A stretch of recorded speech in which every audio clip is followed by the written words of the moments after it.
Malam ini aku dapat kabar gembira banget ya dari anakku ya. Eh, proud of her. Ya dia bisa masuk di FK Uner tuh udah bangga banget ya aku ya. Eh, apa namanya? Dia cerita mah eh aku apa namanya kemarin Rani baru ujian anatomi gitu, udah keluar nilainya gitu, terus aku nanya berapa, aku kan takut gitu kan karena anatomi basic banget dari ilmu kedokteran tuh anatomi ya. Kenapa? Walaupun dia ilmu seperti ilmu penamaan aja, tapi itu basic ya. Kenapa? Dengan kita menguasai anatomi itu kita bisa melihat penyakit tuh secara komprehensif ya. Jadi nggak hanya melihat eh, di satu sisi aja ya, secara keseluruhan ya. Penting memang menguasai itu basic pondasi ya, foundation. Ini yang aku nggak paham kenapa dihilangkan di kurikulum di universitas yang lain ya. Sedangkan di FK Uner itu aku bersyukur dia bisa masuk sana dan dia mendapatkan ilmu yang lengkap ya. Jadi dia di semester 2 ini hanya mendapat 2 mata kuliah ya, anatomi sama bio kedokteran, yaitu tentang biologi sel, biologi kedokteran ya. Jadi tentang sel nyambung sama anatomi ya. Nanti di semester 3 dia dapat dapat histo, faal sama biokim ya. Dan pokoknya konvensional sama seperti aku dulu ya. Konvensional, tidak ada tugas. Aku tanya, ada tugas nak? Enggak. Jadi memang sebenarnya untuk ilmu S1 kedokteran itu sebenarnya mahasiswa tidak boleh terlalu banyak dikasih tugas. Ya, ilmu kedokteran dari dulu tidak ada yang berubah karena dia ilmu tentang manusia. Ya, bukan ilmu tentang komputer. Ya. Dia memang dibutuhkan fokus untuk belajar, duduk belajar ilmu. Ini yang aku sayangkan tidak di tempat lain. Kalau UI aku nggak tahu ya. UI nggak tahu karena anakku nggak punya teman di UI. UGM juga aku nggak tahu. Ya. Di Uner aku bersyukur sekali anakku kembali ke sistem konvensional kayak aku dulu, yang benar-benar kuliah dasar itu full. Tapi ya nggak sefull aku dulu. Jadi anatomi 1 semester. Ya, 1 semester. Dan dia dapat nilai bagus ya. Nah, aku bilang gini, nanti kamu terima kasih ke Emma ya karena sudah ditentir sama Emma ya. Jadi Emma itu kakaknya ibuku yang dosen anatomi di FK Uner gitu ya. Memang udah pensiun gitu ya. Jadi ditentir sama Emma ya. Bilang Emma ya makasih gitu dari ini. Dan anatomi dia dibagi 2 ya. Dia udah ujian ini anatomi yang pertama itu ekstremitas sama organ dia bilangnya. Berarti dibagi 2. Kalau aku dulu kan dibagi 3, anatomi 1, 2, 3. Jadi dibagi 2 ya. Aku bilang sama dia, nanti anatomi berikutnya itu lebih sulit karena sistem saraf. Ya, jadi kamu harus lebih giat lagi belajarnya. Terus dia bilang dia dapat nilai AB ya. A minus lah, AB ya. Nah, dia kok nggak dapat A? Aku kan masih kenapa nggak bisa dapat A? Memang sulit mah gitu. Jadi ada 60 soal teori, 40 soal praktikum. Ya, ini bagusnya lagi di FK Uner. Praktikumnya gimana nak? Pakai ini MCQ nggak? Pakai ting tong? Ya, waktunya 1 menit. Ting tong. Ya, di tempatku nggak ada. Ya, jadi kenapa harus dihilangkan ilmu yang sangat penting? Padahal kan kita harus mencetak dokter yang berkualitas ya. Kenapa harus dihilangkan? Ini pondasi loh. Ibaratnya bangunan. Kalau pondasinya nggak kuat dia akan runtuh. Ya, akan runtuh. Itu yang aku tiap saat aku pasti mengelus dada kalau ada dokter yang kayak gitu tuh. Ya. Sedih ngelihatnya, sedih. Tapi ya makanya kenapa dulu aku pokoknya kamu harus di Uner, aku bilang gitu. Di Uner ya. Di Uner. Memaksakan ya. Dan aku senang ya dia bisa ngikutin kuliahnya, dan aku senangnya kuliahnya tidak membebani dia. Jadi sebenarnya mahasiswa itu kalau kuliahnya dibebani terlalu berat, kasihan otaknya, dikasih banyak tugas nggak bisa, ya. Tugas itu bukan mereka yang ngerjain, pasti AI, ya. Udah pasti AI. Nggak bisa kamu memaksakan mahasiswa tidak menggunakan AI. Aku aja bikin tugas pakai AI, ya. Karena itu di luar nalar. Begitu, ya, di luar nalar.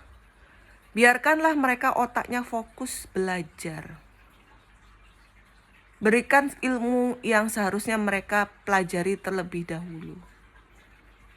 Kalau dasarnya tidak kuat, tidak akan bisa. Tidak akan bisa. Hasilnya apa? Pasiennya ke luar negeri. Ya. Jadi tapi Astungkara aku sangat bersyukur ya, terima kasih. Pokoknya ini mujizat lah, mujizat dari Tuhan ya. Terus anakku juga bisa kuliah di Surabaya tuh nemenin ibuku ya. Ibuku ada temennya, jadi bersyukur banget. Dan apalagi dia bilang nilainya bagus ya, aku yang sangat bersyukur ya. Bersyukur banget dia kasih kabar gembira ini. Tapi aku memang nggak terlalu peduli ya sama anak-anakku tuh. Kalau urusan belajar itu pasti aku, kalau mereka nilainya jelek aku grounded, aku gitu. Tapi aku nggak pernah ikut campur ngajarin anakku, nggak pernah gitu loh. Jadi kalau memang mereka perlu les ya aku tinggal lesin gitu aja. Nggak pernah aku ngajarin, aku cuma jadi sopir aja ya. Kalau aku ngajarin nggak bisa, nggak mampu aku ya, bisa emosi ya. Jadi mereka aku biarkan biar mereka belajar sendiri gitu. Palingan nanti kalau misalnya rapotnya jelek, aku grounded. Arjuna jelek nilainya, ya udah kamu nanti yang nyiram kebun kamu ya. Aku grounded, pokoknya mereka tuh cuci baju sendiri. Groundednya dalam bentuk gitu, jadi pembantu. Nggak jadi pembantu sih, tapi lebih melatih mereka bekerja. Ya, tidak dimanjakan. Ya, anak-anakku tuh semuanya mandiri ya. Mas udah bisa melakukan pekerjaan sendiri gitu loh ya. Tapi yang nggak dari kecil ya, tapi mereka kan karena sudah SMP ya, yang nomor 2 udah SMP. Yang nomor 3 udah gede lah gitu ya, mau SMP. Jadi ya itu enaknya kalau kita punya anak banyak ya. Jadi anak yang satu bisa membimbing adik-adiknya ya. Jadi kita cukup mengeluarkan effort ngajarin satu anak aja, nanti yang anak berikutnya ngajarin. Aku selalu gitu menerapkan prinsip, kamu tanggung jawab adikmu ya, tanggung jawab. Aku bilang gitu, kalau belajar bareng mama tinggal monitor kalian dari jauh. Oh ya, kalian memang belajar ya, duduk berdua belajar, adiknya tolong dibimbing. Kalau adiknya jelek nilainya, kamu yang mama grounded, HP-mu mama sita ya. Jadi aku groundednya semacam begitu ya. Jadi kalau yang nomor 2 itu groundednya lebih ke aku sita HP-nya. Jadi nggak boleh pakai HP, hanya untuk keperluan sekolah saja, tidak untuk game. Game aku sita ya kalau nilainya jelek ya. Kalau yang kecil kan nggak punya HP, yang paling kecil kamu siram kebun gitu. Jadi ada pekerjaan yang aku tambahkan, tapi ya tidak mengganggu belajarnya ya gitu. Tetap kalau mereka ulangan ya pasti aku yang menggantikan semua. Jadi ya proud of them. Aku nggak pernah terlalu yang gimana, tapi mereka kasih aku hadiah gitu loh ya. Tapi mudah-mudahan bisa ini ya. Aku juga nggak terlalu menuntut karena aku pengalaman aja ya. Jadi gini ya, ibaratnya kayak aku nih misalnya, aku sudah ya seperti ini gitu ya,